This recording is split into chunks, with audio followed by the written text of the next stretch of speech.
Hello student, स्वागत है आपका हमारे YouTube channel M for mathematics पर। आज हम करने वाले हैं पग विचलन विधि से एक और सवाल, जिसमें दिया हुआ है आमों की संख्या 50 से 52, 53 से 55 और 56 से 58। इस तरीके से आंकड़े दिए हुए हैं। ठीक है, ये आंकड़े सतत नहीं है। ठीक है ना। इसमें पेटियों की संख्या दी हुई है 15, 110, 135, ऐसी 115 और 25। हमें इसका क्या निकालना है? एक पेटी में रखे आमों की माध्य संख्या ज्ञात करनी है। ठीक है, इसको हम पग विचलन विधि से करेंगे, और क्योंकि इसके आंकड़े थोड़े बड़े हैं इस वजह से इसे पग विचलन विधि से करके देखेंगे। अभी फिलहाल इसमें एक चीज है कि अगर हमें इसका माध्यक निकालना होता तो हमें इसे पहले सतत आंकड़ों में बदलना होता। जैसे 50 से 52 है, फिर यहाँ पे भी हमें क्या लाना था? 52 ही लाना था, या फिर ऐसा कुछ करना था ताकि आंकड़े सतत हो जाएं। तो ऐसे में आंकड़े सतत करने के लिए हम करते क्या थे कि इन दोनों के बीच का अंतर देखते थे, 52 और 53 के बीच का अंतर। तो इसमें एक का अंतर है, उस एक के अंतर को दो से डिवाइड कर देते थे तो 0.5 आता था। फिर 0.5 में यहाँ पे क्या करते थे? 50 में से उसे घटा देते थे और 52 में जोड़ देते थे। ऐसे क्या हो जाते हैं? आंकड़े सतत हो जाते थे। लेकिन यहाँ पे हमें ऐसी कोई जरूरत नहीं है, आंकड़े सतत करना जरूरी नहीं है इस वाली वीडियो। तो पग विचलन विधि से सवाल करने के लिए हम सबसे पहले एक टेबल बना लेंगे जिसमें वर्ग अंतराल है, बारंबारता और मध्यमान। ठीक है, ये तीन तो सब में रहती हैं। उसके बाद इसमें बनानी है टेबल विचलन की, फिर यूआई और एफ आई यूआई पग विचलन से करने के लिए। तो सबसे पहले वर्ग अंतराल लिख लेंगे, 50 से 52, फिर 53 से 55, फिर इसमें है 56 से 58 और 59 से 61, 62 से 64। सबके बीच जो अंतर है वो दो दो का है। ठीक है, सबके बीच अंतर दो दो का है। अब इसमें बारंबारता जब इसके सामने लिखोगे, 15, 110, 135, 115 और 25। वर्ग अंतराल लिख लिए, बारंबारता लिख ली। मध्यमान का मतलब क्या है? मध्यमान में आपको इन दोनों को जोड़ना है। वर्ग अंतराल की निम्न सीमा और उच्च सीमा दोनों को जोड़ना है और उसका आधा कर देना है। ठीक है, जैसे 50 और 52, इन दोनों को जोड़ा तो ये हो गया 102। 102 का जब आधा करोगे तो उसे यहाँ पे लिखना है। तो 102 का आधा हो गया यहाँ पे 51, वो आपने यहाँ लिख दिया। ऐसे ही 53 और 55, इन दोनों को जोड़ोगे और उसका आधा यहाँ लिख दोगे। तो यहाँ पे 53 और 55, ये हो गया आपके 108, और 108 को जब आधा किया आपने तो वो हो गया 54। ठीक है, ऐसे ही 56 और 58 दोनों को जोड़ेंगे, 50, 50, 100 और 8 और 14, 114 हो जाएगा, और इसे आधा करेंगे। नेक्स्ट इसमें आ गया 57। ठीक है, अब इसमें क्या होगा? देखो, 51 से आया 54, 54 से आया 57, तीन तीन बढ़ते जा रहे हैं। ऐसे ही बस तीन तीन बढ़ाते रहना है। 59 से 61, 59 और 61 हो गया 120, 120 का आधा हो गया 60। ऐसे ही 60 और 64, इन दोनों को जोड़ेंगे 126, तो यहाँ पे आ गया 63।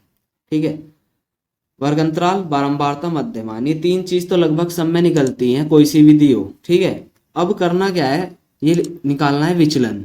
विचलन देखो कैसे निकाल लेंगे। विचलन में क्या होता है? आपको इन पांचों में से कोई भी एक क्या मानना है? ए मानना है। कोई भी एक संख्या माननी है, यानी आप उसे माध्य मान के चल रहे हो। तो इसमें ज्यादातर हम कौन से मानते हैं? बीच वाला। ठीक है, तो यहाँ पे हमने एक ए मान लिया। ठीक है, और अब क्या करना है? इस ए को क्या करना है? इस ए को इन सब में से घटाना है। ठीक है, यानी 51 में से भी ए को घटाना है, 54 में से भी ए को घटाना है, 60 में से भी ए को घटाना है, 63, इन सब में से ए को घटाना है। तो सबसे पहले यहाँ पे देखो, यहाँ पे ये जो फॉर्मूला लिखा हुआ है डी आई बराबर एक्स आई माइनस ए। एक्स आई कौन है? ये सब लिखे हुए हैं एक्स आई, इसमें से ए घटाना है। तो 51 में से क्या घटाना? 57। जब 51 में से 57 घटाओगे तो आएगा -6। ऐसे ही 54 में से 57 घटाओगे तो आएगा -3। 57 में 57 घटाओगे 0। 60 में से 57 घटाओगे 3, और 63 में से 57 घटाओगे तो 6 आ जाएगा। ये आ गया आपका विचलन। अब विचलन जब आ जावे, देखो यहाँ तक क्या हो गया?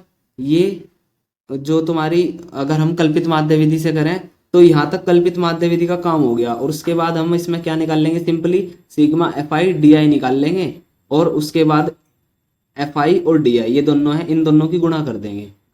Sigma F I D I निकाल लोगे और आसानी से देख लोगे कि फिर वो वीडियो में जाके कि कैसे करना है। ठीक है, अब क्या करोगे, एक्स आई निकल चुका, डी आई निकल चुका, अब यू आई निकालने के लिए क्या करना, ये आंकड़े अब भी तुम्हें क्या दिखाई दे रहे हैं, बड़े दिखाई दे रहे हैं। जैसे 3 6 यहाँ पे अभी भी बड़े हैं, यानी हम एक ऐसी संख्या लेंगे जो क्या करेगी, इन 6 के जो ये लिखे हुए हैं इन सबको क्या कर दे, काट दे। तो हम इसमें एच एक संख्या ऐसी लेंगे जो इन सबको क्या कर देगी, काट देगी। तो 3 अगर हम संख्या लेते हैं तो 3 6 को काटेगी, कितना आएगा, -2, यहाँ पे आएगा -1, यहाँ पे आ गया 0, यहाँ पे आया 1, यहाँ पे आया 2। ठीक है, अब ये आंकड़े और भी छोटे हो गए। अब बस हमें क्या करना है, एफ आई यू आई करना है। एफ आई ये रहा और यू आई ये रहा, इन दोनों की गुणा करनी है। ठीक है, आप इन दोनों की गुणा करोगे और आंकड़े देख ही रहे कितने छोटे हो गए। अब इन दोनों की जब गुणा करेंगे तो 15 दूनी कितना हो गया, 30। यहाँ पे लिखा आपने -30, 110 की -1 में करी तो -110, 135 की 0 में करी, खत्म हो गया। 115 यहाँ पे लिख दिया प्लस का। ठीक है, 25 दूनी कितना हुआ, 50। ये सब लिखने के बाद क्या करना है, एफ आई यू आई यहाँ पे लिखेंगे, यहाँ लिखना है सिग्मा एफ आई यू आई। इसका मतलब होता है सबको जोड़ना, लेकिन जोड़ेंगे कैसे, पहले माइनस वालों को अलग जोड़ेंगे, प्लस वालों को अलग जोड़ेंगे, फिर उन्हें घटा देंगे। तो 110 और 30 ये हो गया 140, और यहाँ से कितना आ रहा है, 165। ठीक है, तो 140 में से हमें क्या घटा देना है, या कह लो 165 में से क्या घटा देना है, 140 को हटा देना है, प्लस वाले में से माइनस वाले को घटा देना है। तो 140 165 कितना बचा, 25, उसे यहाँ पे लिख दिया। सिग्मा एफ आई यू आई 25 आ गया, और यहाँ पे लिखा हुआ है ये, यहाँ से निकाल लोगे सिग्मा एफ आई, इन सबको ऐड करोगे तो सिग्मा एफ आई निकाल लेंगे तो कैसे, कितना होगा, 135 है 15, 150 यहाँ से हुआ, और 135 और 15 150, और यहाँ से देखो 115 और 25 140, ये दोनों को 140 आ रहा है करके, ये दोनों को आ रहा है 150, 140 और 150, ये हो जाएगा आपका 290, 290 और 110। ठीक है, 110 यहाँ से आया, 10 उसमें जोड़ेंगे 300, 400। चलिए अब इसका माध्य निकालते हैं, कैसे निकलेगा। माध्य निकालने के लिए क्या लगाओगे, कल्पित माध्य विधि का जो फॉर्मूला है वो क्या है, x बार बराबर, x बार मतलब माध्य। ठीक है, माध्य बराबर सिग्मा एफ आई यू आई बटे सिग्मा एफ आई।